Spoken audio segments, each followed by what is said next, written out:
Natalia, mira, acá encontré justamente lo que me estaba diciendo en el libro el- está en el manual bíblico de Halley. Ya, déjale, ¿qué página, Estoy qué tomando capítulo? aquí. Acá dice creación o recreación. Ah, Dice, ya, aunque la mayor parte de los estudiosos de la Biblia creen que el Génesis es un relato de la creación, algunos creen que nos da un recuento tanto de la creación como de la recreación. ah, ya, Según estos últimos, el versículo 1 relata la creación original, mientras que el versículo 2, la tierra estaba o llegó a estar desordenada y vacía. Habla de un tiempo posterior a la creación inicial, cuando Dios recreó los cielos y la tierra después que habían llegado a ser algo sin forma y vacía, tal vez debido a algún acontecimiento catastrófico. La palabra hebrea para estaba, que se usa aquí en el texto original, se traduce por llegó a estar en los otros lugares en que aparece en la Biblia. Bueno, aquí no se puede traducir de esa manera. Y por otro lado, bueno, acá no dice que hubo la confirmación del diablo, otros dicen esa parte, no ponen ahí que eso de Ezequiel 28 ahí aparece, está aquí, ¿no? Eh, la conflagración, la rebelión de Satanás que logró la creación. Pero pero eso según no está sea, en la Biblia.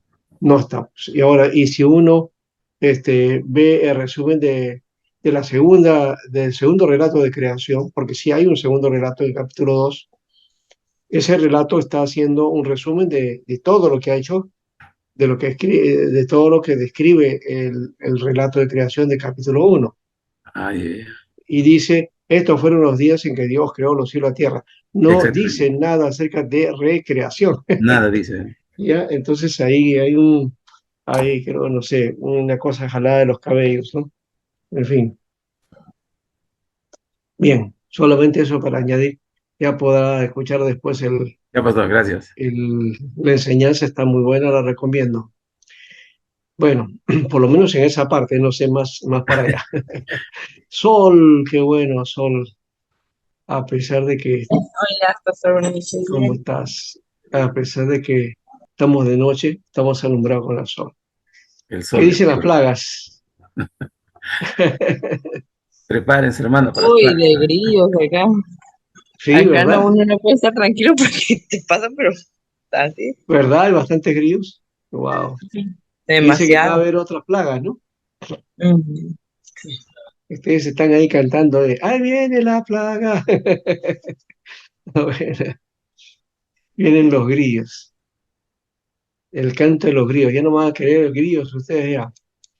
Eh, Yo me acuerdo de niño, este, había un cantante bueno, el cantante, ¿cómo se llama? Eh, un personaje que hacía canciones infantiles, ¿no? ¿Ya? Se llamaba Domingo Gabilondo Soler, un mexicano. Y de apodos se le conocía, se le conoce así, el grillito cantor, ¿no? Ujú. Cri, el grillito cantor, ¿ya? Entonces, yo tengo sus canciones, todas las canciones estas infantiles, muy bonitas, ¿no? Me acuerdo, eso fue de mi infancia, ¿no? Así que no creo que les guste cantar eso a ustedes con tanto grillo, ¿no? Dice, eh, eh, dice, ¿quién anda ahí? Dice, es Cri, dice, el grillo cantor. Bueno, bueno, por lo menos algo a animarse un poco y tomarlo en buena manera, ¿no? La situación tan difícil que está viviendo Piura, encima lluvia, barro, huaicos, ahora plagas, ¿no? Y también, ¿verdad? Me estaba olvidando ¿cómo se llama la enfermedad, la epidemia que se dio? Dengue. El dengue, ¿no? El El dengue. dengue. El Es dengue que te acá. pasaron de dengue a grillo ahora, ¿no? A- Antiguamente había un señor llamado Pérez Prado que creó un tipo de música que se llamaba el dengue. El dengue. Este, en fin. Bueno, todos ya están los cuatro, ya los anoté. Bienvenida, Gaby Solifón Silva a ver, Sí, pastor. de Melgarejo, ¿no? Sí, no prendo la cámara porque estoy sin luz desde la tarde y creo que ya mañana arreglan, no sé, malogrado hubo un cortocircuito y ojalá, Ah, creo que ya, ya se están mañana y sin no creo luz. que vengan. Sí, Ya. Bueno, muy bien, Zuli. Bueno, entonces tenemos que ponerte ahora eh, de Melgarejo, ¿no? Zuli de Melgarejo. Bueno, ahora todo queda en familia, Sol. Estás con tu cuñada acá. Muy bien. Por lo menos esa es una buena invasión de Piura en la clase. No, no es plaga. Sí, en el otro salón también está David, está Iván, ya, está Leila. También, o Leila, sea, sí. entonces, también son de Piura. Entonces, un buen grupo de Piura está preparándose. Qué bueno. Creo que entonces se van a formar muchas iglesias en Piura, ¿no? Ujú. O los Sí, alrededores, en todo caso. Ojalá. Muy bien, vamos a iniciar. Padre bendito, gracias por este tiempo. gracias. Pedimos, Señor, de tu amor y tu misericordia para que Sí, tú nos guíes, Señor, y poder tener esta clase en este tiempo. Gracias, Señor, en el nombre de Jesús. Amén. Una de las cosas que quiero también ah, aclarar, porque estamos hoy día martes, entonces algunos pedirán o explicarán el por qué, ¿no? No he explicado yo eso. ¿Por qué estamos en martes? No en martes, sino en martes. Este, em, el jueves tengo un compromiso, entonces por eso que pedí al pastor Timoteo que me trasladara por esta vez, ¿no? Para martes. Entonces él accedió y vamos a tener la clase martes, pero la siguiente va a ser el jueves, ¿ya? Entonces el jueves ya terminamos, ¿no? Ahí terminamos con toda la tarea. Hoy vamos a tratar entonces de avanzar todo lo que podamos y luego hacer el final de todo. Y solo ya como te mencioné, entonces ver los videos y las pautas, no sé si ahí también están las separatas en el material, y búscalo todo eso, entonces por ahí puedes trabajar, ¿ya? Y los, un hago resumen, porque un resumen de cada clase, o sea, de cada video no, subido no, no, no, sería tomando en cuenta el mi curso, ¿no? O trabajo. sea, como una especie de bosquejo, ¿no? De lo que se ha hecho, pero del material que tenemos ahí de historia de la iglesia, ¿ya? Ay, Porque perfecto. aquí hemos trabajado algo más, hemos trabajado canon, ¿no es cierto? El canon, ¿no? ¿No? Hermano Javier, creo que se fue. Sí, hemos hablado, ya. Hermano Javier, eh, creo que hicimos este canon, ¿no es cierto? El canon del Nuevo Testamento. sí, Ya hemos hablado acerca de eso. Sí, Entonces, pastor. ahora vamos a hablar de los concilios y y si nos alcanza un poco, los credos también lo hablamos, ¿no? Bueno, por acá va a salir algo sobre los credos y también sobre las herejías. Eso vamos a tratar de hacer para ahora, este trabajo. Muy bien. Entonces, como ustedes saben, el, más o menos el 313, ¿no? Se dio el edicto de Milán, de, tolerancia. de tolerancia, ¿sí? Ese edicto de tolerancia que suprimía entonces la persecución a los cristianos, ¿no? Y empezó una etapa nueva, una etapa digamos, de relaciones mutuas, buenas, con el Imperio Romano y con el emperador, ¿no? y más adelante la iglesia, el cristianismo se oficializa como religión del imperio, ¿no? En el 381, eso lo hace Teodosio, ¿no? Entonces aquí tenemos este, esta concepción y vamos a mirar un poco acá.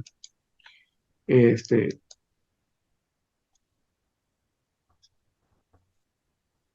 Todavía no vamos a hablar de la división del imperio, pero sí vamos a hablar por lo menos de esta parte, ¿no? Que Constantino, que nombró emperador de Asunción en 375 y Teodosio fue el que oficializa el cristianismo, aunque se da la separación del imperio que más adelante se va a dar en el siguiente siglo, en el siglo V, ¿no? Entonces, los sucesores de Constantino entonces eran tolerantes porque querían acelerar la conversión de los paganos por Ujú. medio de leyes opresivas. Y el hijo de Constantino condenó a todos los adoradores de ídolos a la pena de muerte y la confiscación de sus propiedades. O sea, fue cuando el cristianismo se hizo oficial, el imperio lo tomó y obligó a la gente que se convirtiera, ¿no? Y ahora los que eran perseguidos eran los idólatras, ¿no? Los adoradores de ídolos, los paganos, ¿no? Se les quitaban sus propiedades, ¿no? Y de esa manera, pues, para no sufrir condena o muerte o destierro, entonces se convertía, ¿no? ¿No? Así que había un decreto que nadie escribiera o hablara en contra de la religión cristiana, ¿no? Y los libros de los opositores fueron quemados, ¿no? Y así el paganismo fue exterminado, ¿no? Eso también le llama la atención, porque más o menos en esta etapa, en Alejandría, bueno, algunos dicen que eso no sucedió, otros dicen que sí, eh, se dio el famoso incendio de la Biblioteca de Alejandría y que fue justamente uno de los que asusó eso fue el obispo de Alejandría, ¿no? Así que los cristianos quemaron esa biblioteca, que algunos dicen que con esa biblioteca el mundo se atrasó 500 años, ¿no? En cuanto a desarrollo y cultura, ¿no? Pero se atribuyó que eso, como era de paganismo, entonces, y cualquier conocimiento, digamos, eh, eh, no era como parte de la iglesia, entonces se proscribía, ¿no? ¿No? Esa fue una página negra, oscura, dentro del cristianismo. Eso hay que reconocer que también el cristianismo, una vez que se hizo religión del imperio, fue bien drástico. Así que no solamente es la Inquisición la que Ujú. tuvo un comportamiento posterior, ¿no? Especialmente en España y en la Edad Media también, cuando se da ese movimiento o esa institución que perseguía herejes. Antes de eso, un previo a eso, entonces está esta figura de las leyes que los sucesores de Constantino entonces comenzaron a implementar dentro del Imperio Romano. El único que no hizo esto fue un emperador, ¿no? Que se le conoció como Juliano el Hereje, ¿no? Porque él como que comenzó a volver a esas tendencias, ¿no? Pero finalmente el cristianismo domina el imperio totalmente, ¿no? O en todo caso, ¿no? El imperio asume el cristianismo de una manera radical, fuerte, ¿no? Y hace entonces que sea la religión dominante, ¿no?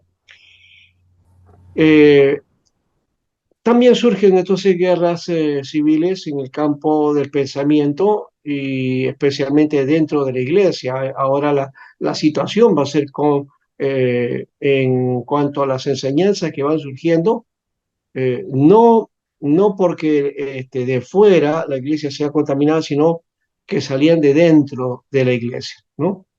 Serie de controversias dentro de la iglesia sobre doctrina, porque también hay que reconocer algo que quizás hemos aprendido nosotros o quizás como una buena intención, creer que la enseñanza, la doctrina cristiana era ortodoxa, ¿no? Recta, todos pensaban igual, todos creían igual. No, el cristianismo primitivo, que fue desarrollándose en diversas culturas, comenzó a tener sus propias características en cada lugar y, por supuesto, surgió también diferentes formas de cristianismo, ¿ya? Que diferían unos de otros y podemos hablar en cuanto a teología que eran heterodoxos, ¿no? ¿Ya? Entonces había una heterodoxia, una variedad de formas, ¿ya? Las prácticas eran las mismas, pero había ciertas cosas también, bueno, no siempre las prácticas fueron también iguales, también hubo esas controversias, ¿no? Por ejemplo, este aspecto del bautismo infantil o el bautismo de niños, ¿no? O el de adultos, eso fue también una controversia desde el comienzo. Algunas iglesias adoptaron por el bautismo de niños y otras por bautismo de adultos, ¿no? Otras también asumieron el bautismo por aspersión y condenaban el bautismo por inmersión. Y al revés, las de inmersión también atacaban a los de la aspersión. Entonces, eso también fue un conflicto de alguna manera. Entonces, las prácticas también fueron diferentes, se dan cuenta, ¿no? La figura más adelante de los ministros, eh, algunos no se casaban por voto especial, pero en algunas iglesias se pedían que los ministros fueran célibes, ¿no? Y eso ya siglos después se afirma en la iglesia, en Roma especialmente, y todos los sacerdotes entonces van a ser entonces célibes, ¿no?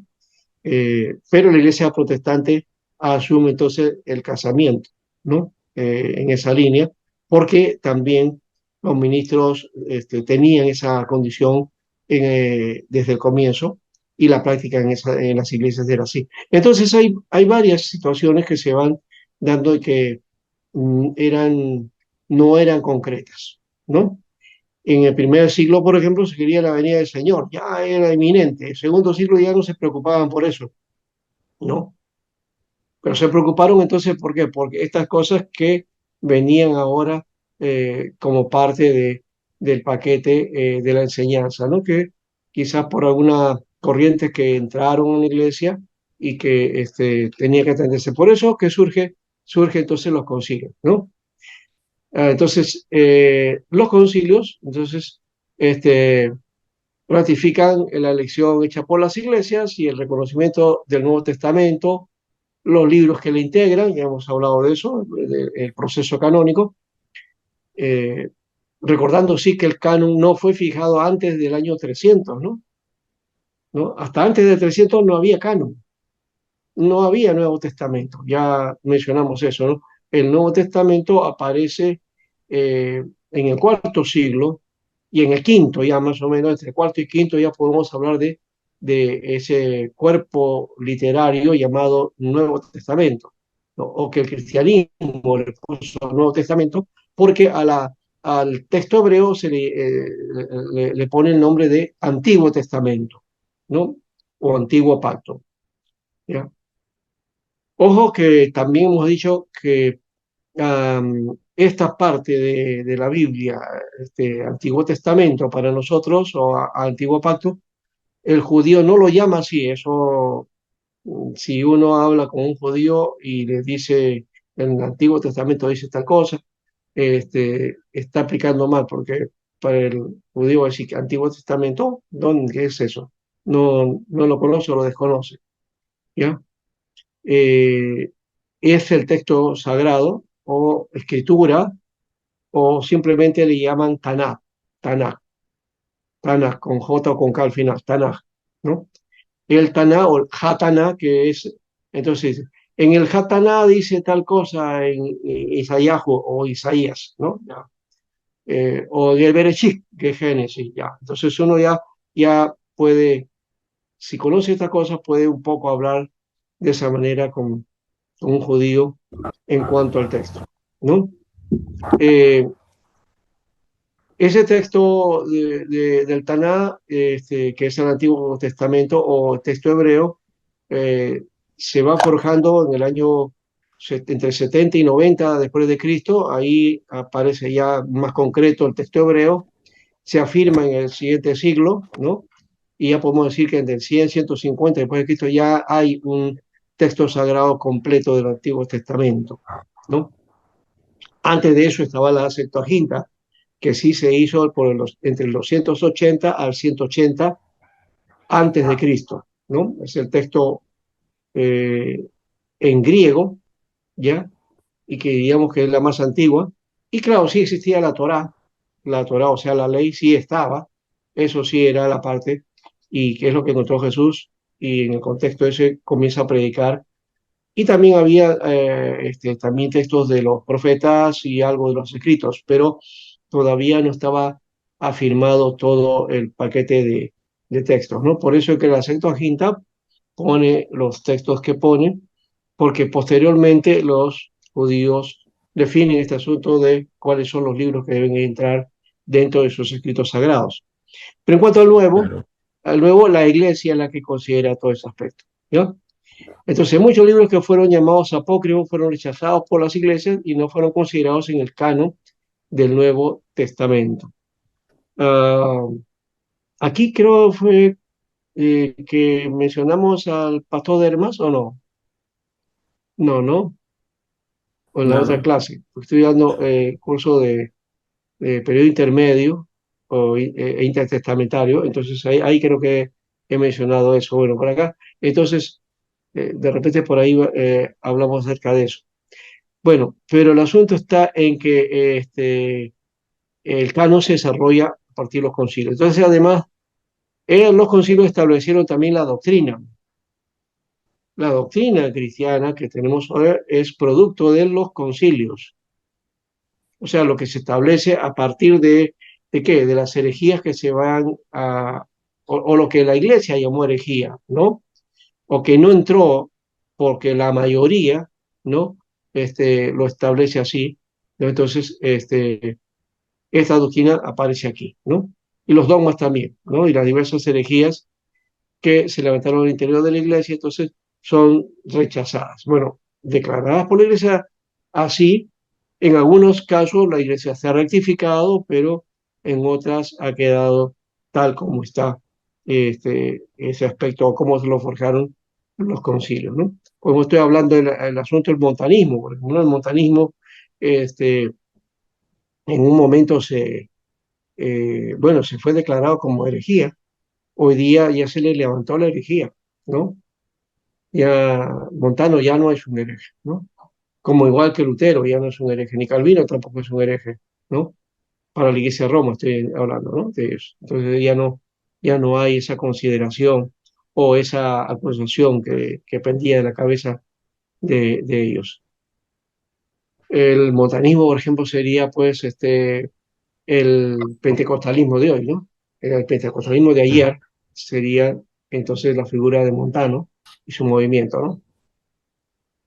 Entre los padres de la iglesia, los primeros concilios, vamos a ver los concilios ecuménicos. Se llaman ecuménicos porque la palabra ecúmene, que está en la Biblia, está en Lucas capítulo 2 y está también en Hechos, en el capítulo 2, coincidencia, habla acerca de todo el mundo, ¿no? O los habitantes de esta tierra, ¿no? Eso es la palabra ecumene, pero que se refería al imperio romano, ¿no? El ecumene era el imperio romano. Esa es digamos, la forma de esa palabra que luego la iglesia lo va a utilizar, ¿no? Como referencia a que la iglesia es universal y es la iglesia que está en todo lugar, ¿no? ¿No? Hasta donde pueda abarcar.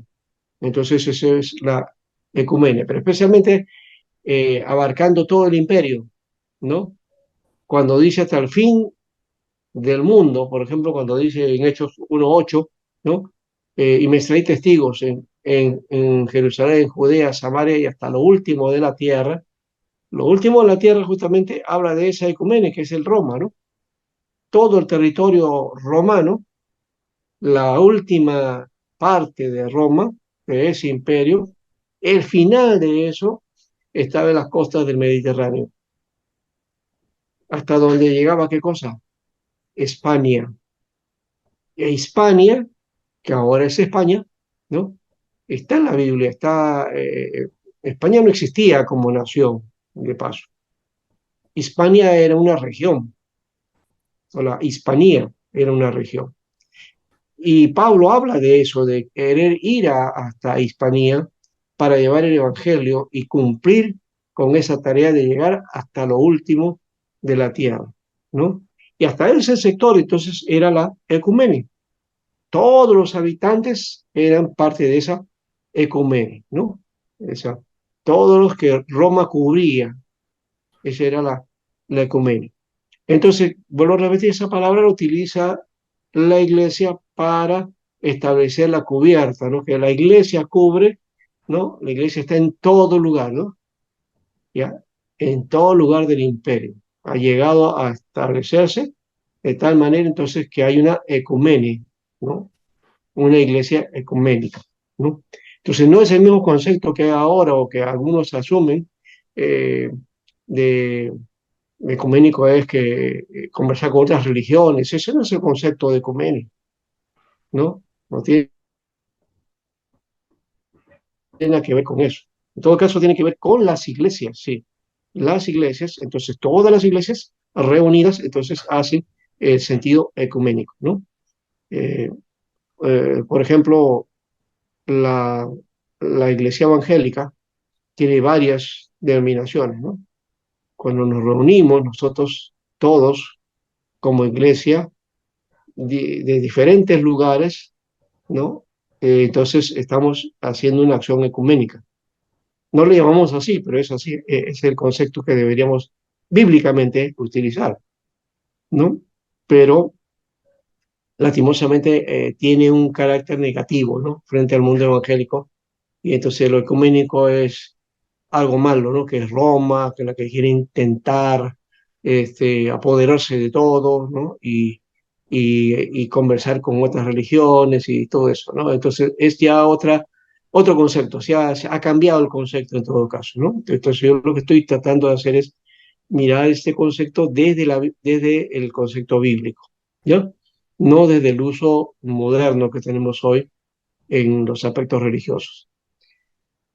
Bueno, ahí se reunían ustedes los obispos de todas las iglesias contra las herejías. Tuvieron gran importancia en la profundización de la doctrina trinitaria y la doctrina sobre Cristo. Eso básicamente fue lo que se desarrolló en los concilios ecuménicos de aquel tiempo, ¿no? Que fueron 8, más o menos 8 concilios. Ha llegado inclusive a concilio hasta al Vaticano II, pero eso ya no lo contamos porque a partir de la división que hay de Oriente con el Occidente, ¿no? La iglesia en el 1054, la iglesia oriental, ¿no? Se aleja de la iglesia de Roma, ¿no? Y se va a conocer esa parte eh, geográfica o digamos, de estadio, de lugar, se le va a conocer como iglesia ortodoxa o iglesia oriental, ¿no? Iglesia cristiana oriental ortodoxa, ¿no? También se lo conoce como iglesia católica ortodoxa, ¿no?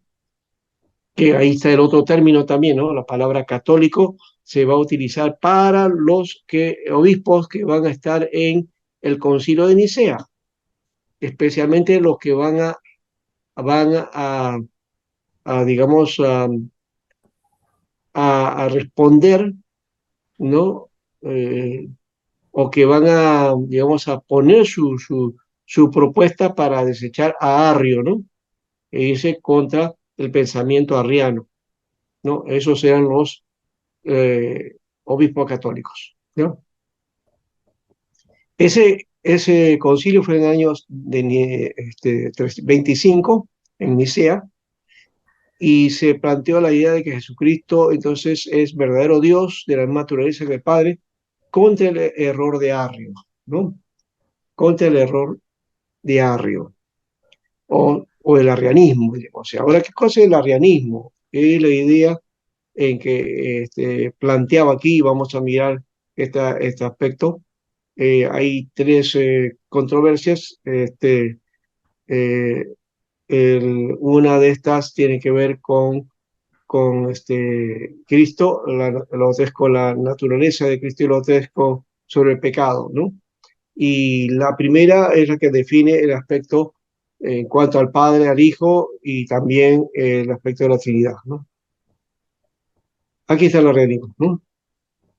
La doctrina de la Trinidad, Testigos. entonces la relación del Padre y del Hijo. Eso es lo que se planteó en la época de las luchas contra el arrianismo, ¿no? Ajá.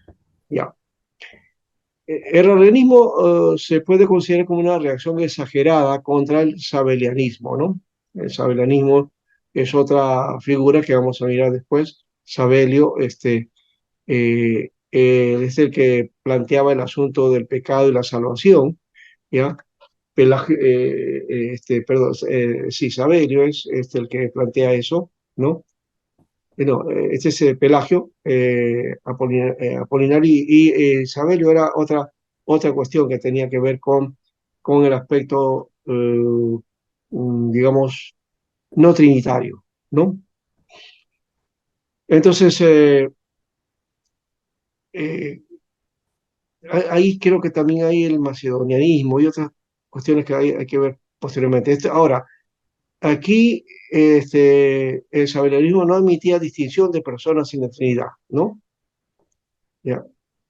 Y el arrianismo, en cambio, separaba al Hijo del Padre y negaba que fuera Dios y consustancial con él, ¿no?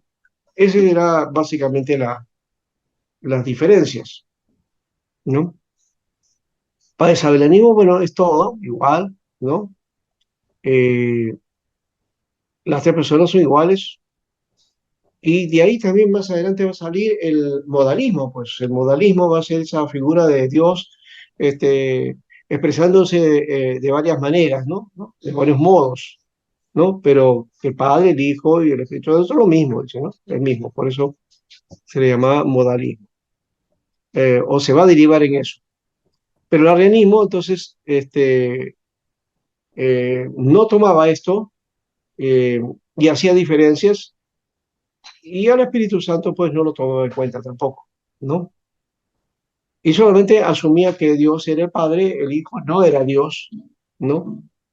Y no era consustancial con el Padre, ¿no? No tenía la naturaleza divina, ¿no? Era un ser especial, pero no era divino, según Arrio.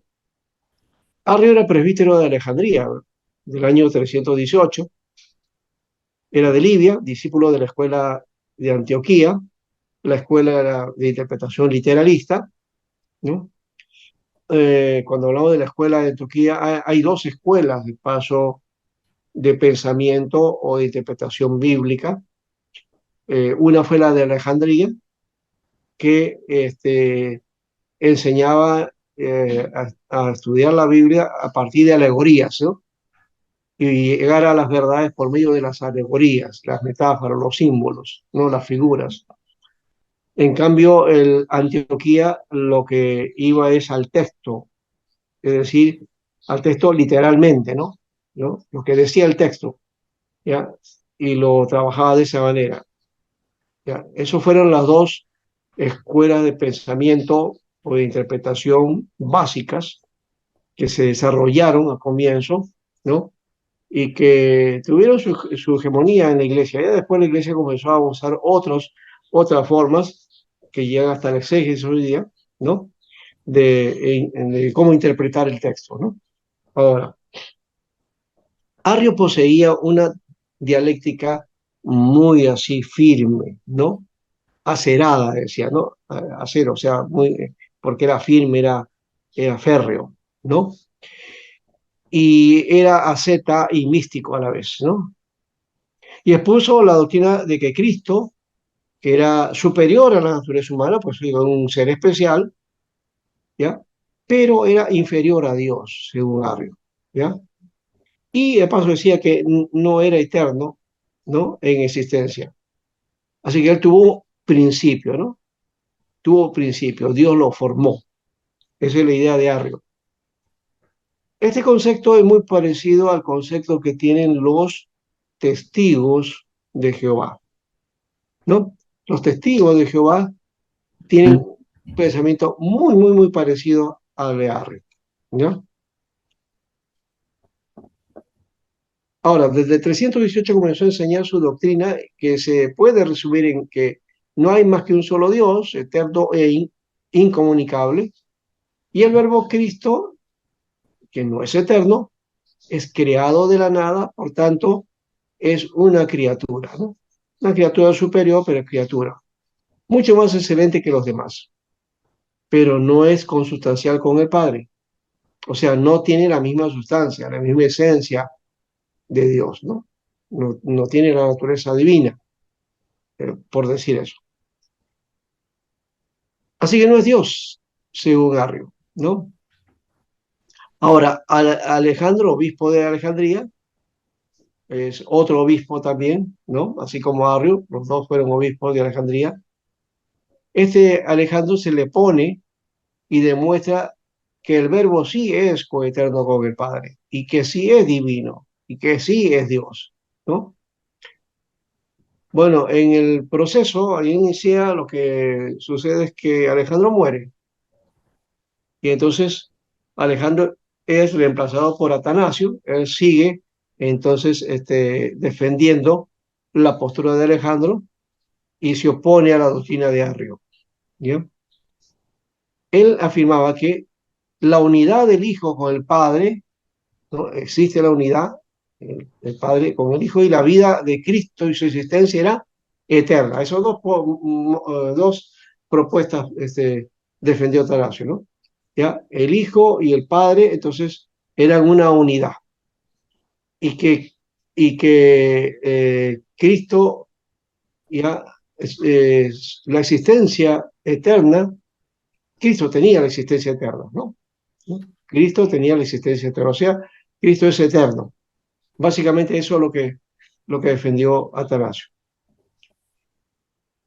Para trabajar estos aspectos, porque ya estamos hablando de alguna manera de lo que se hizo en el concilio, pero quien plantea o quien convoca este concilio es justamente el propio Constantino, el emperador.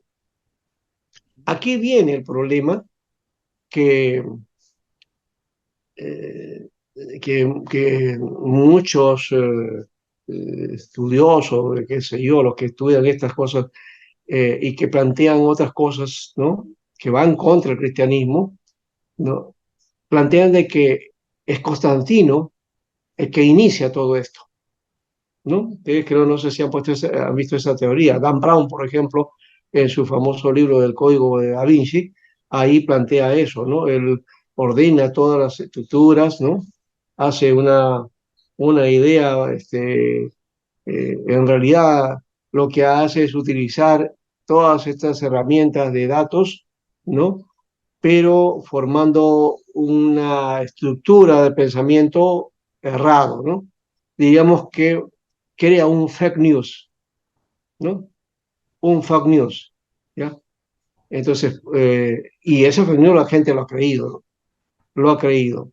Ha creído entonces que Constantino es el creador del cristianismo, no es Cristo ni Pablo, sino es Constantino. Y a partir de Constantino en Nicea, entonces se declara a Jesús divino, y no, recién se le declara a Dios, cuando eso no es tan cierto, ¿no? Ya a Cristo en la iglesia, y están las epístolas, está el Nuevo Testamento como testimonio de que el argumento que da la Biblia es que Jesús es Dios, ¿no? Está ahí claramente en el pensamiento paulino. Entonces no es de Constantino, pero eh, esa es la corriente que se ha alzado y que plantea esa idea de que Constantino, entonces, que como él convocó el concilio de Nicea, él plantea entonces en Nicea su propuesta y entonces crea la iglesia cristiana, católica o romana, ¿no? Entonces, por ahí va el asunto, ¿no? Ni siquiera toca el protestantismo, simplemente dice, no, Constantino entonces creó el cristianismo católico romano, ¿no? Y puso los papas, puso los obispos, él es el que hizo todo eso. Ese es falso de falsedad, ¿no? No es verdad eso. Constantino lo único que hizo es convocar al concilio, ¿ya? Pero él nunca fue al concilio. No podía estar en un concilio porque él no era obispo, no era un oficial de la iglesia, era emperador, pero no era el obispo, no era obispo, así que no podía tratar estas cosas o estas concesiones que solamente eran para los especialistas, ¿no? Es como diríamos ahora un presidente convoca un concilio de la iglesia, ¿la puede convocar? No sé, no creo que lo pueda convocar. Ahora el Papa es el que convoca o los cardenales son los que convocan, ¿ya? Un concilio, ¿ya? Entonces no es el poder político el que le da la orden a la iglesia, ¿no? En este caso, como había una unión, ¿no? Entre lo político y lo religioso, pero Constantino entonces plantea esto, ¿no? Bien, entonces en Bitinia se inicia este concilio. La mayoría del concilio condenó las enseñanzas de Arrio, ¿ya? Y aparece como un resumen el credo niceno, ¿no? También va a haber un credo de Atanasio, por si acaso, ¿no? Pero eso es otro credo que va afirmando también lo que se planteó en Nicea, ¿no? Atanasio murió en el año 373, ¿no? Ahí muere, aunque ya el concilio determinó, el concilio fue del 325, no duró mucho, ¿ya? El concilio no duró muchos años, no más de 3, 4 años de repente en algunos casos, ¿ya? Pero ya establece entonces este aspecto. Se establece la Trinidad y se establece entonces el hecho de la afirmación, mejor dicho, se afirma la naturaleza divina de Cristo, ¿no? O del Verbo en este caso, ¿no? Atanasio muere entonces y sus ideas llegaron a ser supremos por toda la iglesia en el oriente y en el occidente. Entonces el pensamiento de Atanasio es que es el que impera en el concilio de Nicea, es el que le va a dar la forma a la iglesia ya, en cuanto a esta doctrina, ¿no? Ya, Trinidad y la divinidad de Jesús, o de Cristo en este caso, ¿ya? Arrio decía que el verbo no era Dios, sino que era la primera de todas las criaturas. Y él dijo que el verbo no dijo que el verbo no hubiera preexistido antes del nacimiento de Jesús. Dice que el verbo ya existía, ¿ya? En eso él estaba de acuerdo, en la persistencia del verbo. Pero cuando está hablando de la persona de Jesús o cuando se encarna, dice, ¿no? Entonces, ahí Jesús, él no tenía esa naturaleza divina, dice. Entonces, en este gráfico ahí podemos mirar ese cuadro, ¿no? Que Arrio proponía eso. Dios es divino, Dios es el único Dios y las criaturas divinas, las criaturas de Dios, entonces son el verbo y el mundo, ¿no? ¿No? O la humanidad, digamos así, los hombres. Alejandro decía todo lo contrario, que Dios entonces era el Padre, pero también era el Verbo, ¿no? Y que eran consustanciales y eran una unidad, ¿no? No eran dos independientes, sino estaban unidos, ¿no? Eran uno solo. Y el mundo era parte de la creación, ¿no? Por eso era su criatura, ¿no? ¿No? La criatura de Dios. Esa idea de que está el Padre y el Verbo unidos no dice en aspecto que sea solamente una unidad monoteísta a ultranza, no, sino que también acá hay una esencia de que el Padre es una cosa y el Verbo es otra, pero tienen la misma esencia, o sea, son divinos, y más unido al Espíritu Santo, entonces hacen una triada, ¿no? ¿No? Sí, pastor, pero ahí hay, pastor, no, ahí empieza esta idea de la Trinidad, sí. en ese aspecto debemos entender bien esto porque eh, si no nos vamos a confundir porque el Espíritu Santo no es el Padre, el Hijo tampoco no es el Espíritu Santo, pero ambos comparten una esencia. Ya, ese es parte de lo que la Trinidad y del concepto de Nicea se plantea, ¿no? Exactamente. Ya. Ya, pero también hay que ver que de Dios en totalidad es el Padre y también es el Hijo y es el Espíritu Santo, ¿no?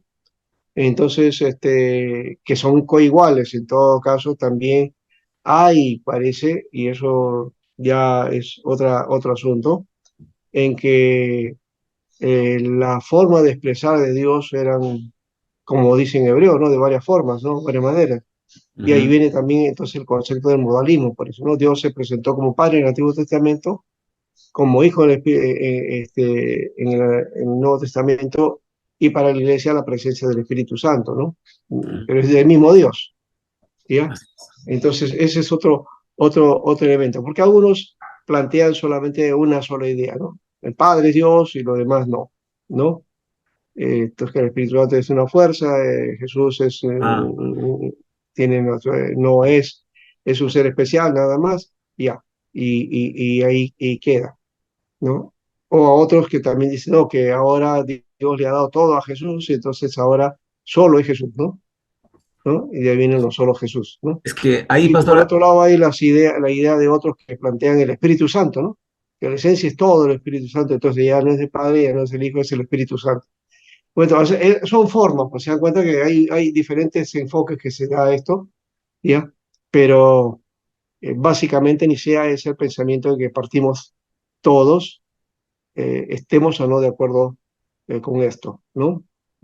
Porque como en muchas hay iglesias que no tienen este mismo pensamiento, ¿no? Pero que son cristianas, aunque algunos, los que sí creen en la Trinidad, lo nieguen, ¿no? ¿No? Pero no es una doctrina, digamos, para nosotros es una doctrina fundamental, principal. Si uno niega la Trinidad, inmediatamente dicen hereje, ¿no? claro, pero la idea es que esto fue de Nicea, ¿no? Fue de Nicea. Y la otra manera de pensar, bueno, no hace menos cristiano a las iglesias que tienen esa concepción, ¿no? Entonces, ya es otro aspecto. Si entendiéramos de repente el asunto de la salvación de otra manera, ahí sí tendríamos problemas, ¿no? Creo que en lo de la salvación tenemos que estar todos todos unidos, unidos, todos en el claro. mismo conjunto. Si creemos de otra manera o hay otra forma de salvación, entonces no. Ahí sí no hay ninguna negociación, ningún reconocimiento, ¿no? Eso creo que ahí es obvio el asunto, ¿no? Bueno, entonces lo que Arro decía era que el verbo era antes de la creación y había sido creado por Dios, y Alejandro decía que el verbo, por ser divino, no es una criatura, sino que había existido siempre con Dios. ¿Ya? El Concilio de Nicea entonces condena el arrianismo y se formuló el credo de Nicea, que es el más aceptado universalmente, ¿no? Ujú. Ya, entonces ese es el otro aspecto. Voy a dejar esta controversia para posterior y vamos a ver de repente a mirar un poco de esta idea de los... por acá tengo yo la... A ver si está. Ah, ya me pasé. Entonces lo tengo más antes. Por acá está. Por aquí debo tenerlo. Acá está, ¿ves? Ujú. Los credos, ¿no? Ya, aquí está. En alguna manera creo que los credos los tocamos la semana pasada también, anterior. ¿Los tocamos o no? Ligeramente, para, Ya, creo que dije que hicieran algo acerca de esto, ¿no? ¿O no? sí, una tarea hubo de los credos, de los, Una tarea de los que ya. sí, sí, Entonces eso, presentó todo ya, eso. sí, que hay que presentar. Bien, acá está el credo de los apóstoles, que se le llama credo apostólico, pero que no es exactamente de los apóstoles, ¿no? Si no tiene tradición apostólica, por eso se le llama credo de Ah, los claro. apóstoles, ¿ya? No se sabe en qué momento se dio inicio o de dónde viene, ¿no? Pero se atribuye al pensamiento apostólico, ¿no? ¿No? Es el mismo credo que nosotros declaramos, ¿no? En las iglesias, especialmente los días domingos, ¿no? En los cultos. Bueno, no sé Ujú. si se hace eso en todas las iglesias presbiterianas, Creo que sí, en la Sí, Hipercristopea. cada Santa Cena, O pastor, en la así. Santa Cena, bueno, ya, ahí está, en la Santa Cena, ¿no? Entonces dice, vamos a confesar nuestra fe. Y se cree y se lee el credo, ¿no? Entonces, credo es la palabra en latín, creo, ¿no? Creo. Creo en Dios Padre, Todopoderoso, Creador de los cielos y la tierra. Creo en Jesucristo, su único Hijo, nuestro Señor, concebido por el poder del Espíritu Santo y nació de la Virgen María, sufrió bajo el poder de Poncio Pilato, crucificado, murió y fue enterrado, o como dice en el texto, otro texto más, fue crucificado, muerto y sepultado, ¿no? Descendió a los infiernos y al tercer día resucitó, ascendiendo a los cielos y está sentado a la diestra del Padre, Todopoderoso. De ahí volverá a juzgar a los vivos y a los muertos. Creo en el Espíritu Santo, solamente se afirma así nada más, y luego pasa a ser también a la Santa Iglesia Universal, ¿no? O Santa Iglesia Católica, ¿no? La comunión de los santos, el perdón de los pecados, la resurrección del cuerpo y la vida eterna. Amén, ¿no? Entonces, el católico está bien desde esa perspectiva porque es universal, ¿ya? Y que corresponde al cuerpo de Cristo, ¿no? Ujú. Eso creo que es importante. Aunque la Iglesia Católica Romana, cuando habla de eso, creo en la Iglesia Santa Apostólica, no es romana, dice, ¿no? Entonces se refieren a ellos nomás, ¿no? Aquí está el credo de Atanasio, pero vamos a mirar a ver, el credo de Nicea, ¿ves? Este es el que hemos visto del concilio. Creemos en un solo Dios, Padre Todopoderoso, creador del cielo y la tierra, de todo lo visible y lo invisible. Creemos en un solo Señor, Jesucristo, Hijo único de Dios, nació del Padre antes de los siglos, Dios de luz, Dios de Dios, luz de luz, Dios verdadero, de Dios verdadero, engendrado, no creado, de la misma naturaleza que el Padre, porque en todo fue hecho, que por nosotros los hombres y por nuestra salvación bajó del cielo y por obra del Espíritu Santo se encarnó de María Virgen y se hizo hombre. Y por nuestra causa fue crucificado en tiempo de Poncio Pilato, padeció y fue sepultado, y resucitó al tercer día según las Escrituras, y subió al cielo y está sentado a la derecha del Padre. Y de nuevo vendrá con gloria para juzgar a vivos y muertos, y su reino no tendrá fin. Creemos en el Espíritu Santo, Señor y dador de vida, que procede del Padre y del Hijo, ¿no? Aquí está el Ah, famoso, ¿cómo se llama?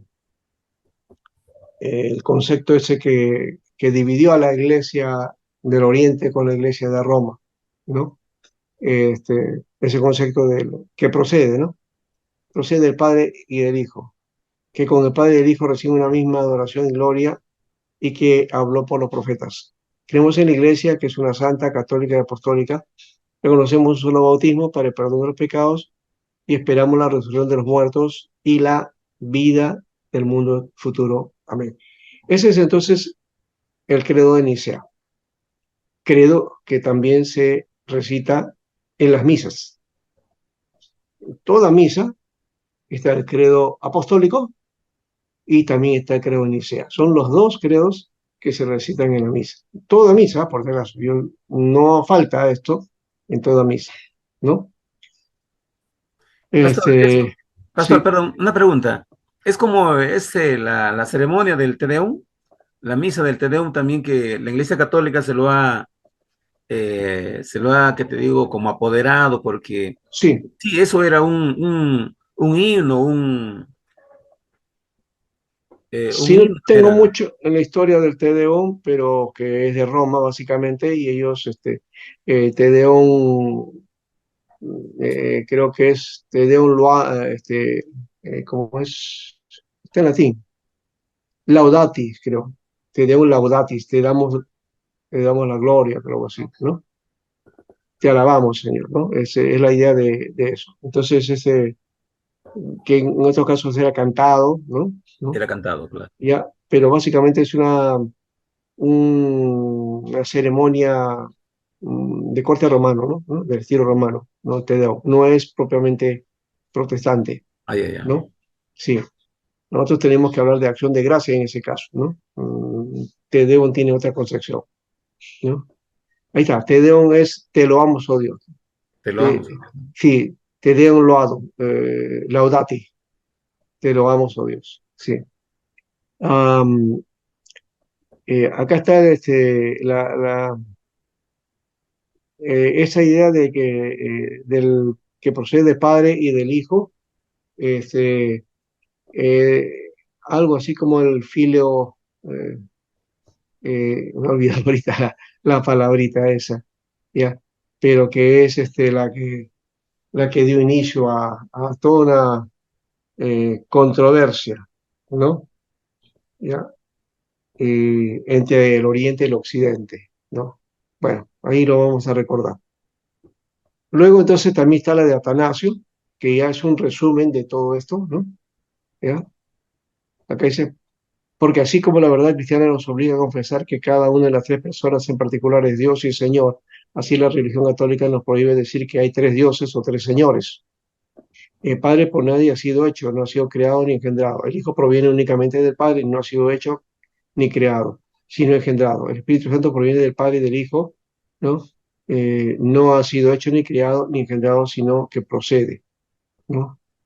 Y por consiguiente, un solo Padre, no tres, un solo Hijo, no tres, y un solo Espíritu, no tres.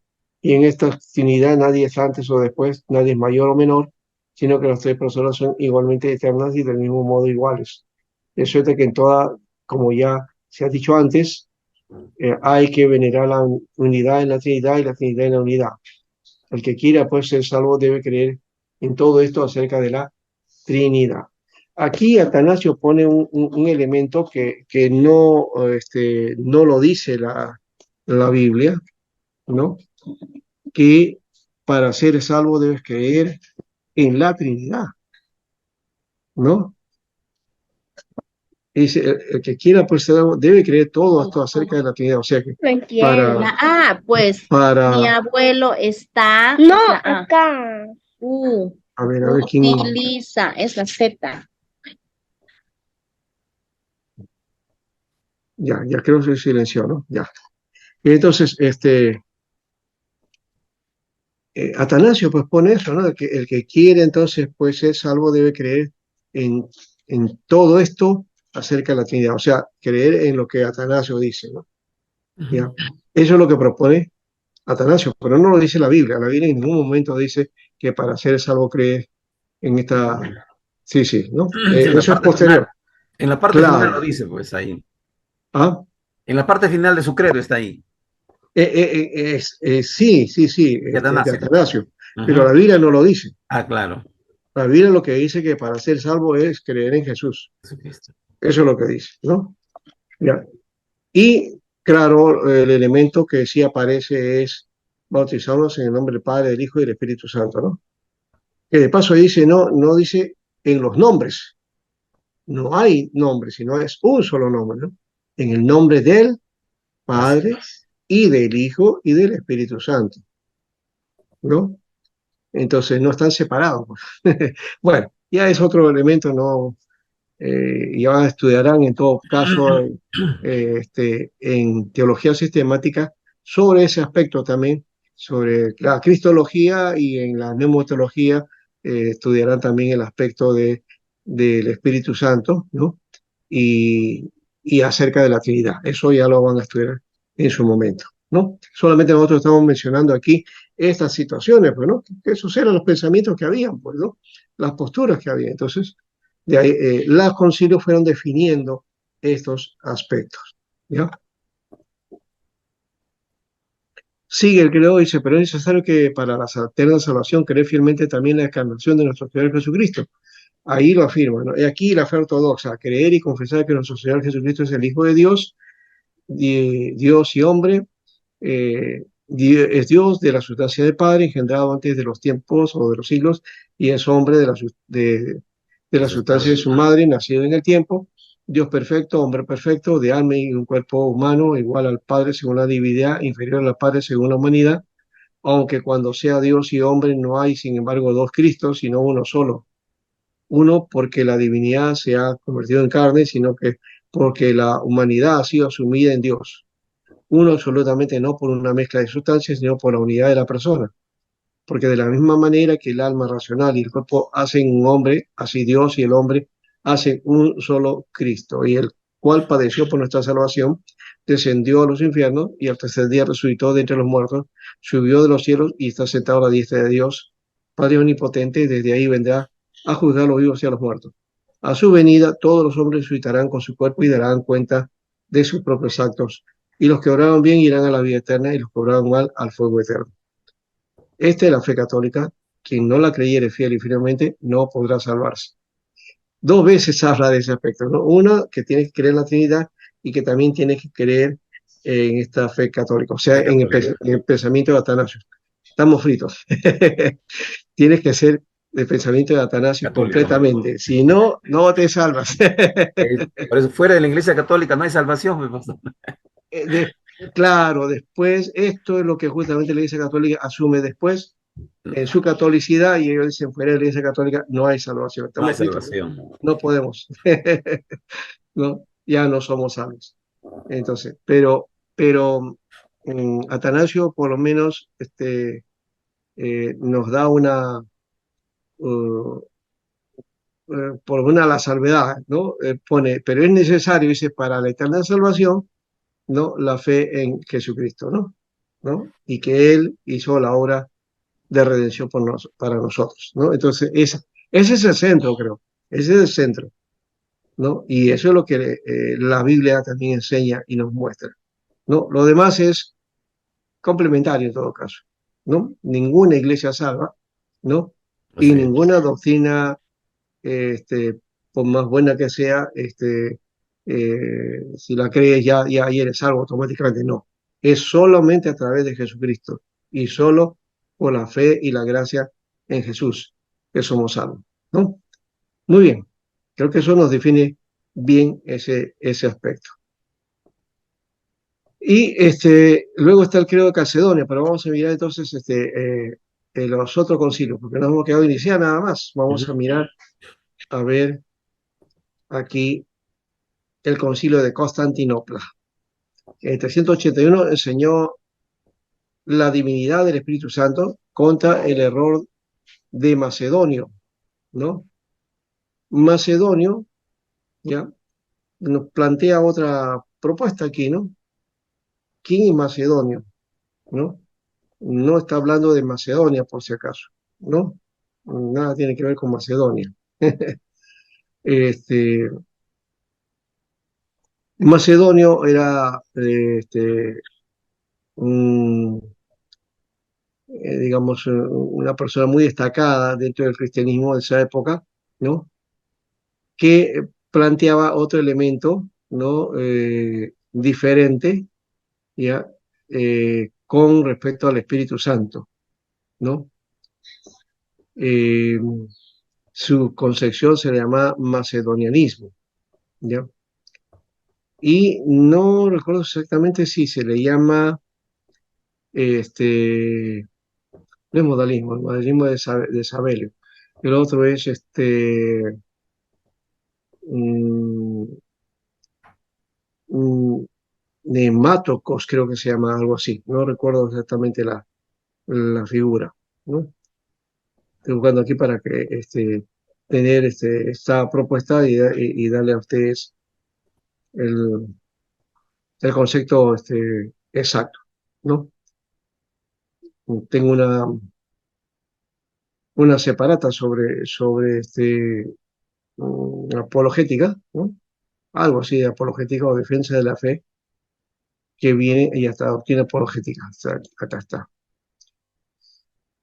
En esta aquí plantea lo que es el macedonismo. Vamos a mirar entonces un poquito eso. Vamos a darlo lentamente ahora, ¿no? Y luego comenzamos de nuevo la tarea, ¿no? Hoy estamos corriendo. Este momento lo estamos haciendo, digamos, de una manera más tranquila. Vamos a ver aquí. Estoy pasando todas las escuelas, bueno, varios personajes aquí que son importantes, ¿no? Acá aparece el helenismo, el docetismo, que no el gnosticismo. Fueron Creo que hablamos de eso en algún momento, no. Al comienzo, ¿no? Se dan los ebionitas, ¿no? Esas son las primeras herejías que aparecen, pero herejías que no hicieron mucho, no llegaron a formar concilios para estas cosas, ¿no? Entre el segundo y el tercer siglo, donde aparece la figura de eran grupos cristianos de origen judío, que dedicados a la pobreza o combate de pobreza, por eso se llamaban ebionitas, ebión, que significa pobre. El docetismo viene de doqueo, que es apariencia, ya que algunos decían que Jesús no había venido en cuerpo, sino que era una apariencia, ¿no? El Cristo había venido en apariencia, no tenía forma humana, esa es la idea básica del docetismo, que era una forma de gnosticismo, ¿no? De una gnóstica que estaba dentro de la iglesia. Y luego el gnosticismo básicamente que aplica la autosalvación por el conocimiento, ¿no? ¿No? Esa es la idea de los primeros corrientes entonces que hubo dentro de la iglesia. Ebionismo, docetismo y gnosticismo, ¿no? Tres conceptos. De esto va a ser importante la participación de los llamados padres apologetas, y especialmente está Ireneo. Ireneo hace un libro, una obra que se llama Contra las herejías, y ahí habla contra el gnosticismo, ¿no? Bueno, Marción también está, y creo que hablamos de Marción, que él hace la lista de textos, de libros que posiblemente iban a ser de canon, ¿no? Una lista canónica de 21 libros, creo, no llegó a 27, y él desecha el Antiguo Testamento y y solamente, bueno, hace una lista de 21, y a partir de esa lista, entonces la iglesia comenzó a buscar cuáles eran los libros que deberían componer entonces esta faceta del mensaje de Jesús, ¿no? Bien, ese es las primeras. Más adelante también está el maniqueísmo de Mane, ¿no? Que él se creía, era también otra corriente gnóstica, ¿no? De característica dualista, muy parecida también al docetismo, ¿ya? Y que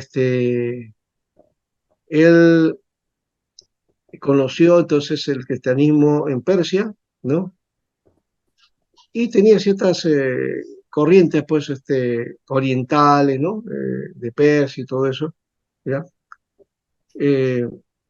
Dos principios eran la luz y las tinieblas, ¿no? Y el bien y el mal, él es el que plantea eso, y es un dualismo fuerte, básicamente, mucho más visible que el docetismo, ¿no? En fin, eso es un elemento básico. Acá está el montanismo también, el que mencionamos en su momento, montano, ¿ya? De un iluminado visionario, ¿no? Que se basaba en profecías, sueños y visiones, ¿no? Y en la venida del Señor y el juicio final, ¿no? Él pensaba que ya era el momento, ¿no? Y bueno, él se asumía que era inspirado por el Espíritu Santo, ¿no? La respuesta a esto es la Didaqué y el Pastor de Hermas, ¿no? Que básicamente son los libros que responden algo a esta inquietud. También había ciertas corrientes quiliásticas que se llaman, o milenaristas, ¿no? Que fueron ya hemos dicho, en el primer siglo, ¿no? Básicamente por ahí, ¿no? Porque en el segundo siglo ya desaparece la corriente milenial hasta que llega a nuestros días, ¿no? Hoy día sí hay movimientos milenaristas muy fuertes, ¿no? Empezó con los testigos de Jehová, luego con los adventistas, ¿no? Luego con los mormones, ¿ya? Y algunas corrientes milenaristas de ese tipo. Y hoy día también dentro del fundamentalismo dispensacional, también la corriente milenarista muy fuerte dentro de la iglesia, ¿no? Bueno, también está el adopcionismo, es otra herejía, ¿ya? O sea, habían varias herejías, ahí está. Por ejemplo, esta atacaba los dogmas fundamentales del cristianismo, la divinidad de Jesucristo y la Santísima Trinidad, ¿no? Poco parecido a lo de Arrio, ¿no? Pero esto fue del segundo y tercer siglo, o sea, pero no se llegó a hacer concilios para esto, o sea, ya hemos hecho así, la participación de los padres apostólicos fue lo que evitó que esto, que tuvieran que hacer concilios, ¿no? Para tomar estas decisiones. Eso fue antes en todo caso, ¿no? Aquí está el monarquianismo de Sabelio, ¿no?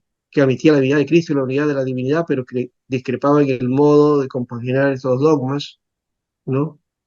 Y a esto también entonces se le dice modalidad, ¿no? Por eso se llama modalismo también a eso, ya mencionamos.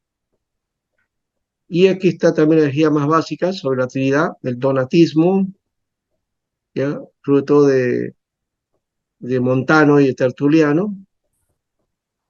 Eh, Agustín fue donatista en un principio también.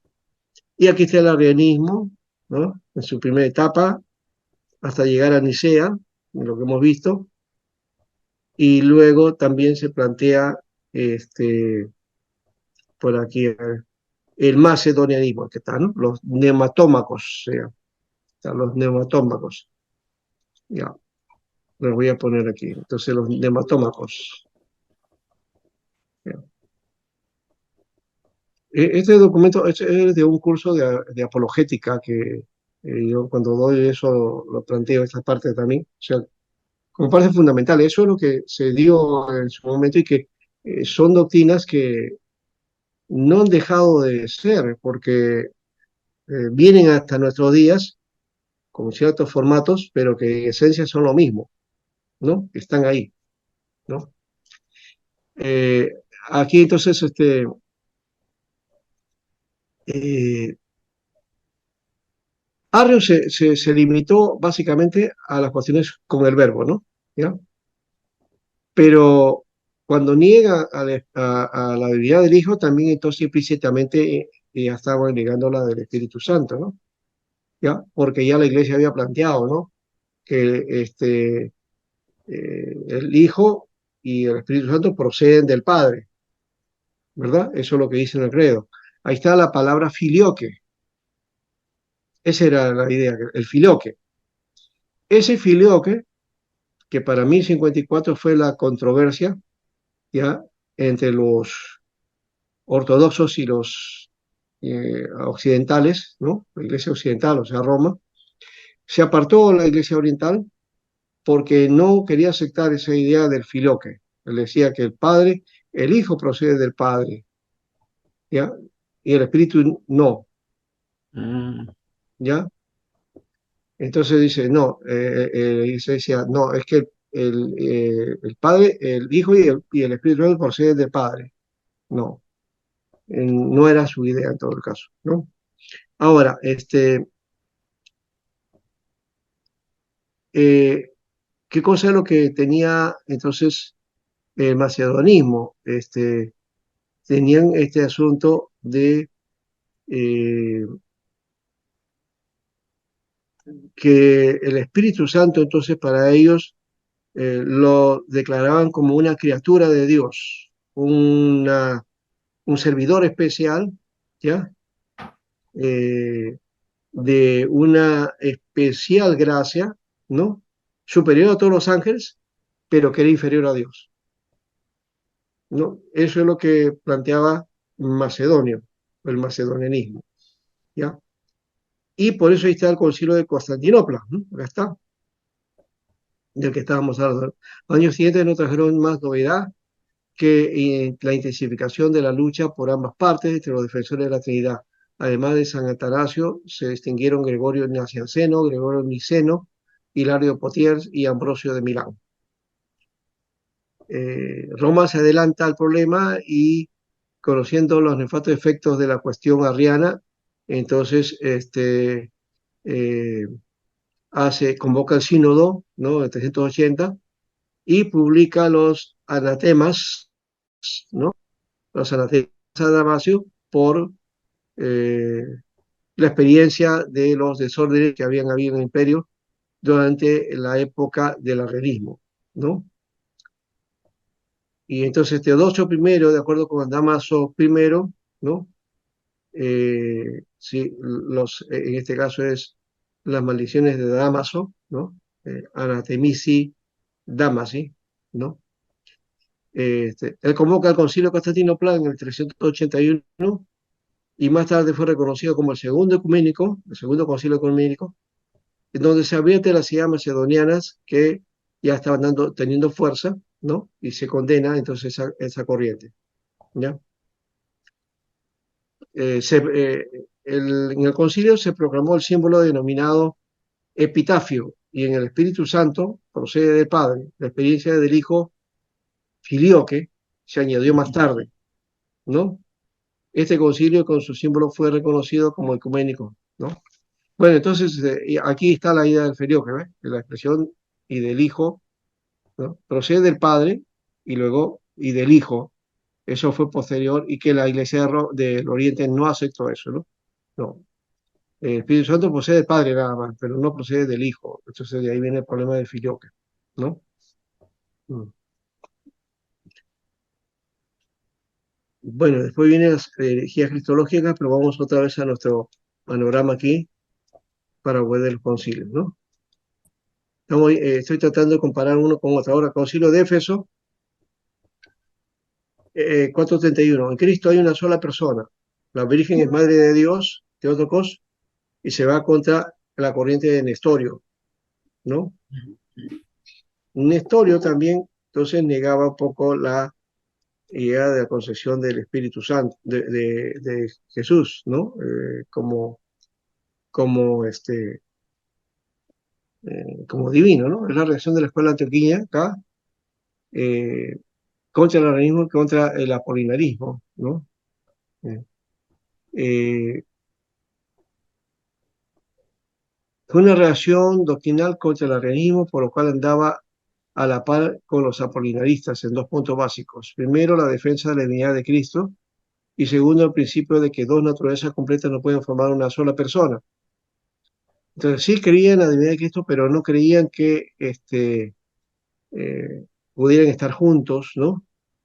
La naturaleza divina con la naturaleza humana, ¿no? ¿No? Y entonces a eso se le conoció como el nestorianismo, ¿no? Eh, Así que los antioqueños sustentaban que en Cristo permanecían las dos naturalezas, pero Nestorio no, ¿no? Y había pues un problema aquí en esta unión, ¿no? Que resultaba de las dos naturalezas, ¿ya? Y está en latino, un inhabitatio o un coninutatio, que es decir, unión meramente extrínseca, dice, ¿ya? Bueno, entonces ahí vemos, hay otra corriente, estamos dando solamente algunas pautas aquí. En realidad estas corrientes, si le quisiéramos dar más fuerza, tenemos que trabajar más para tener ya una idea más completa de todas estas corrientes que se estaban dando en ese tiempo, ¿no? Pero en esta figura, entonces, este aspecto, aquí lo tenemos también, aquí está controversias con la salvación, bueno, espíritu monástico, ya, no, aquí no está esta parte de, del macedonianismo, ¿no? Pero ya tenemos más o menos una idea que nos plantea la idea. Por aquí tenía una corriente, a ver, eh, un poco esa idea de que no puede, dos esencias diferentes no pueden estar en un mismo supósito, decía, ¿no? Entonces, esa concepción es, para ellos imposible, ¿no? Pero eso lo decían porque usaban la filosofía, porque en la filosofía dos esencias no pueden ser juntas, de distinta naturaleza, no puede ser, ¿no? Bueno, entonces, eh, por otro lado, sí hay que denotar este aspecto de que En los concilios, en este caso de Éfeso, que estamos hablando ahora, eh,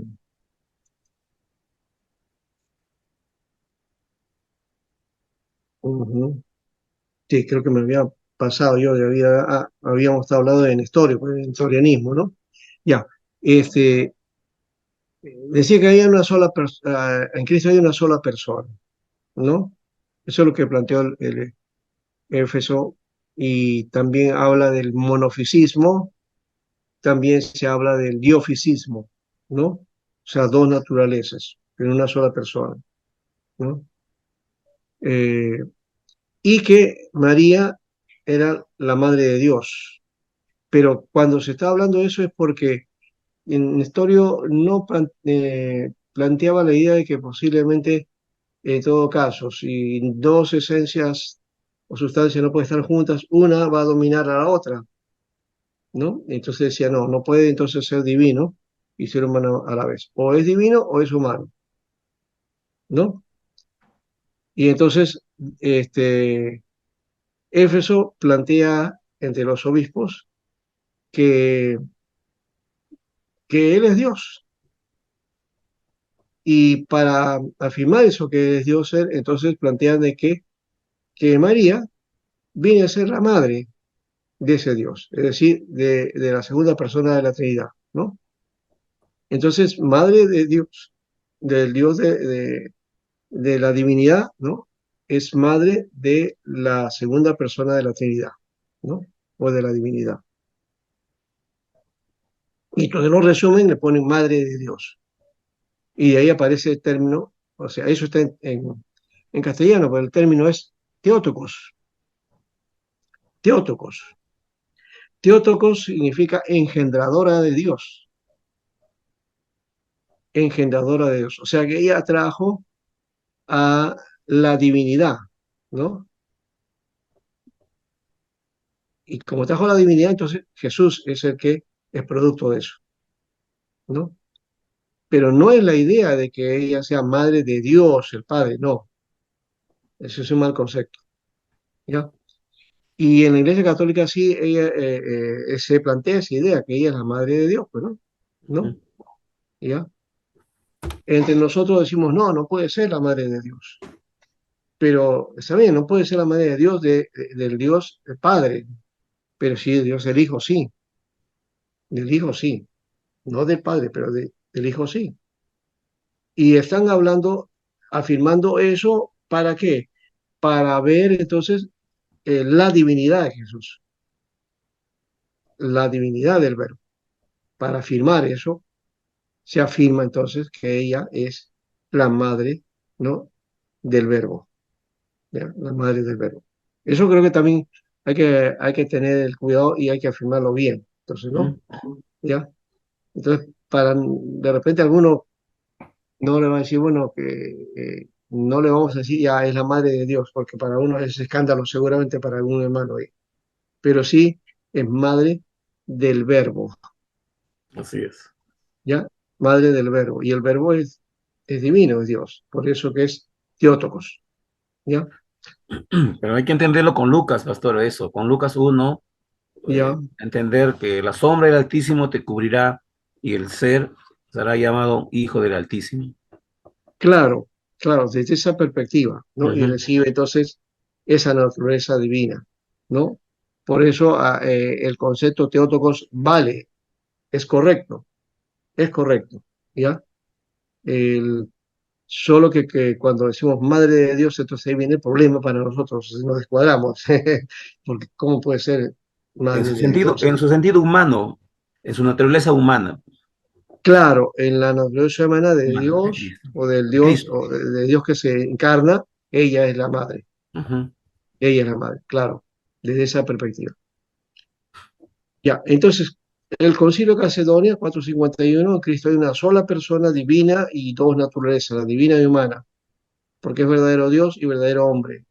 Y aquí se va a contar el eutiquismo, ¿no? Eutico o eutiques.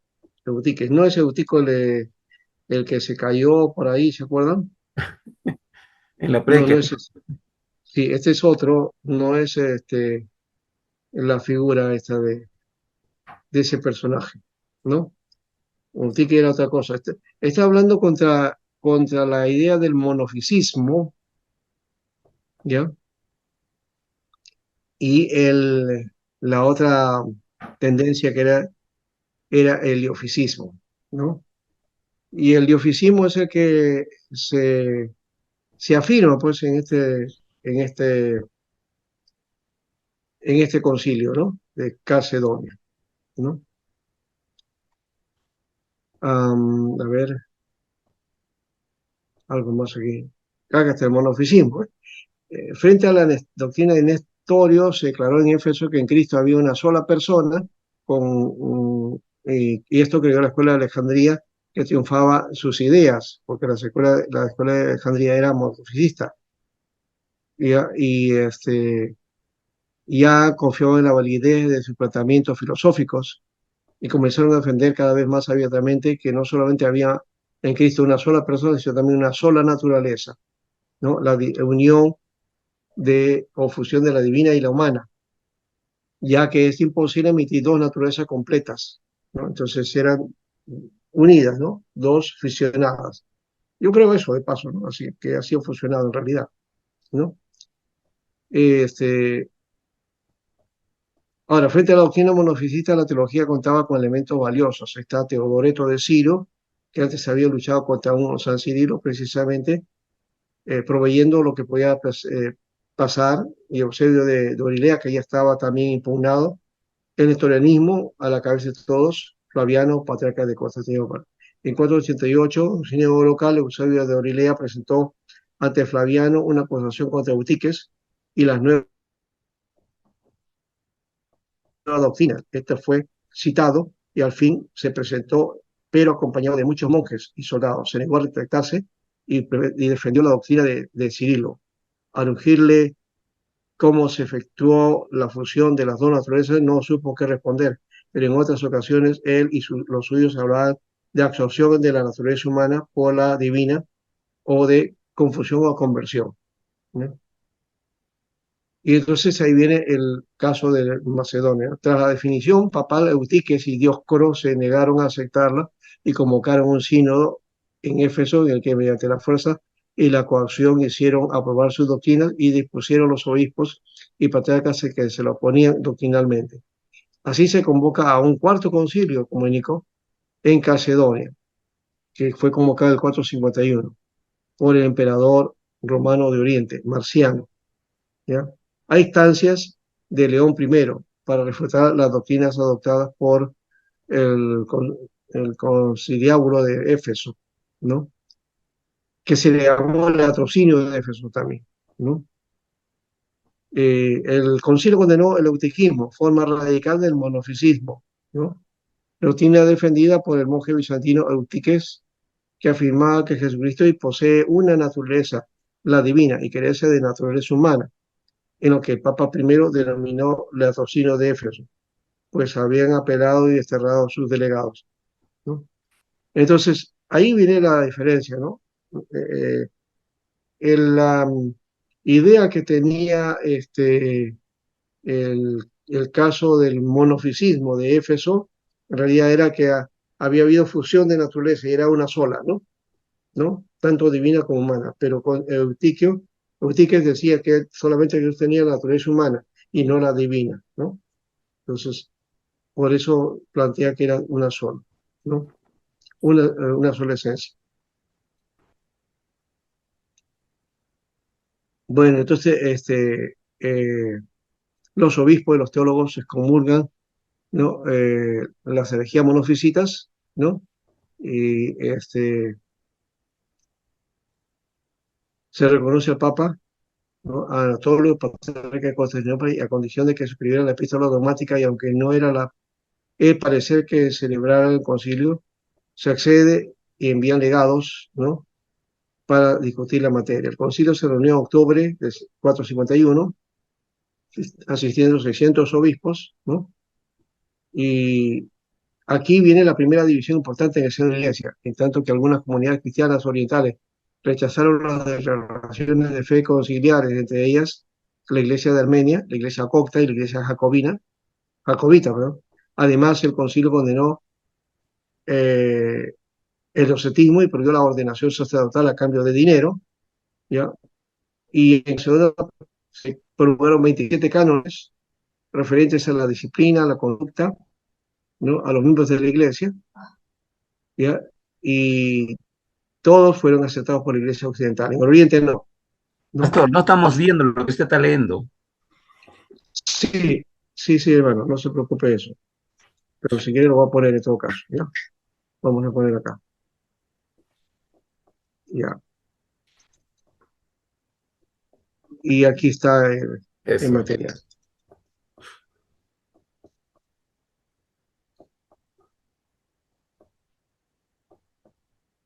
Bueno, hay un cisma ahí, ¿no? De Acacio, la cuestión de los 3 capítulos, ¿no? Y también había problemas políticos y religiosos en este aspecto, ¿no? Hay intereses que habían aquí, ¿no? Basilio ocupó el trono de Constantinopla y favorece a los monofisitas, ¿eh? Entonces también había, eso también tiene que ver con poder, ¿no? ¿no?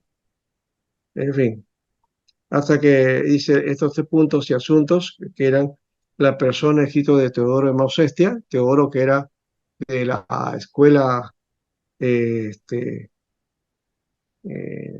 no me equivoco, la escuela, él fue la escuela de Alejandría, creo que me parece que era, sí. Los escritos de Teodoreto de Ciro contra Cirilo y Éfeso, y una carta de Ibas de Edesa contra la doctrina de Cirilo. Estos 3 puntos o asuntos eran los capítulos más rechazados y rechazaban los monofisitas, y Justiniano esperaba que se le prometiese mediante este acto de buena voluntad, ¿no? Después hay un segundo concilio de Constantinopla, ¿no? Y se sentencia estos 3 capítulos, ¿no?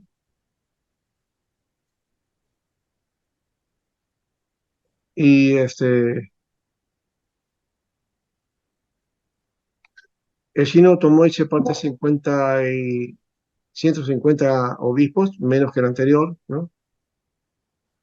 Y condenaba las posiciones de Teodoro de Mausestia, pero prohibía la condenación de Teodorote de Ciro y de Ibas de Esa, ¿ya? Y la mayoría pensó que esto era injusto, ¿no? ¿Ya? Justiniano encargó entonces a Filópono de escribir un tratado sobre Jesucristo para quitar la línea de diferencia entre los deofisitas y monofisitas, porque ahí estaba la lío entre monofisitas y deofisitas, ¿no? ¿No? Y así escribió un libro que se llama El Árbitro. Filóponos, John Filófonos o Juan Filóponos, ¿no? Yo tengo parte de ese libro en castellano, que lo traduje también porque estaba en inglés, y que lo trajo un profesor mío que era John McKenna, ¿no? Que hace un trabajo de pensamiento de John Torrance y que habla acerca de Filóponos, ¿no? Y de este libro, El Árbitro, ¿no? Que se ha conservado una parte de ese libro, no todo, no todo, lastimosamente, ¿ya? Y Filóponos, pues, ahí lo ponen para que medie, ¿no? Como árbitro, ¿no? Entre uno y otro, ¿no? Entre un punto de vista y otro punto de vista, ¿no? ¿Ya? Y al final va a pagar el pato, ¿no? Porque lo van a excomulgar y bueno, va a haber un problema ahí, ¿no? ¿Ya? No tuvo suerte entonces. En el año 680 fue declarado anatema y sus miembros, sus libros quemados, y en la comunidad siríaca se conserva un documento de la época que se salvó, ¿no? Ese es el documento que estoy mencionando. La obra del árbitro fue hecha en arameo, en el 622. Fue presentado por Ares y lo conoció Galileo, y se cree que Calvino tuvo un ejemplar. Eso lo dice el doctor John McKenna, ¿no? Eso lo he puesto ahí, ¿no? Como parte de ese documento, de este documento, ¿no?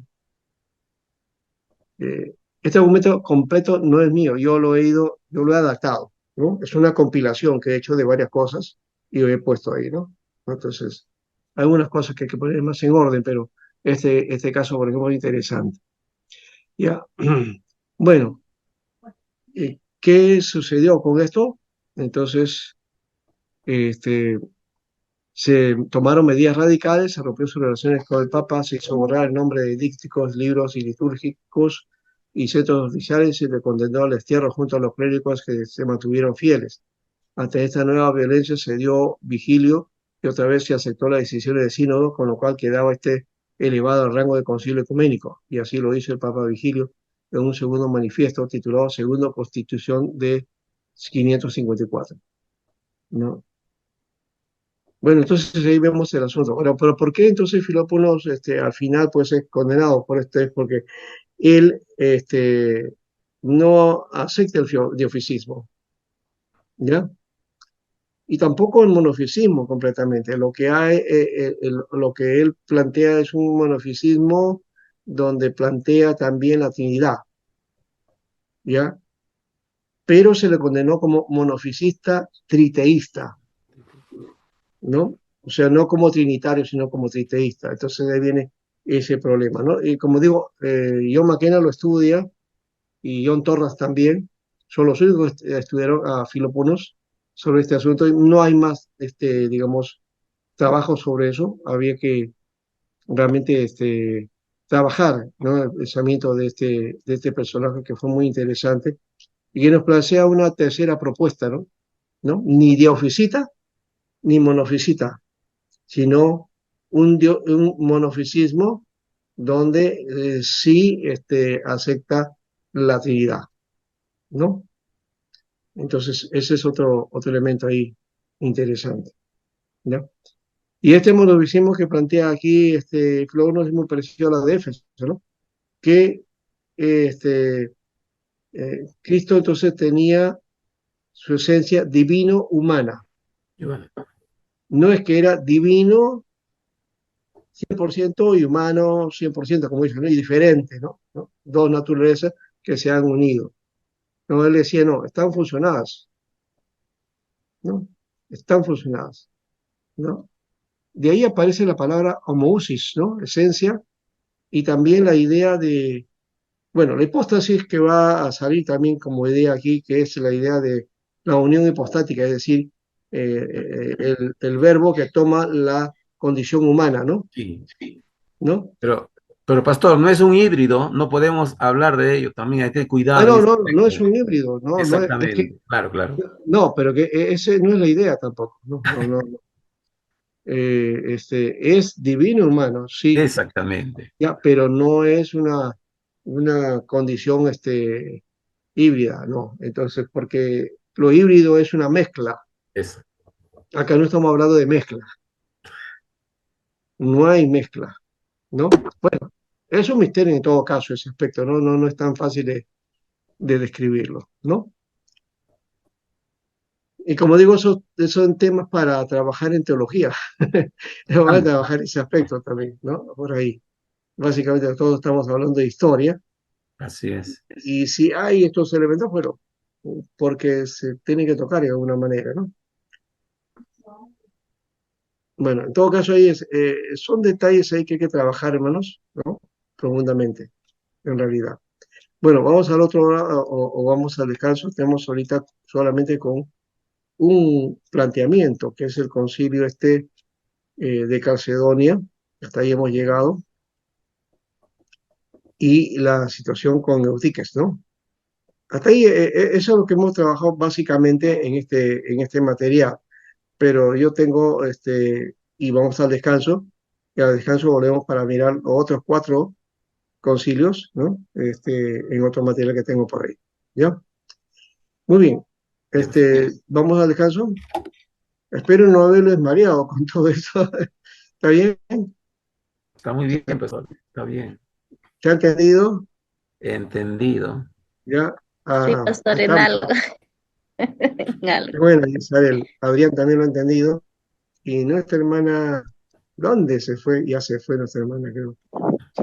Ah, es por el sol. Es por el sol, digo, es por el sol, es porque no tiene luz, dice, ¿no? Gaby, que no fue. Ya. Ya ha pedido un tratamiento especial, ya le he dicho que vea los videos en todo caso, ¿no? Y así entonces pueda saber el curso y su trabajo también especial. que es diferente al trabajo que ustedes están haciendo. Bueno, vamos al descanso entonces, ¿ya?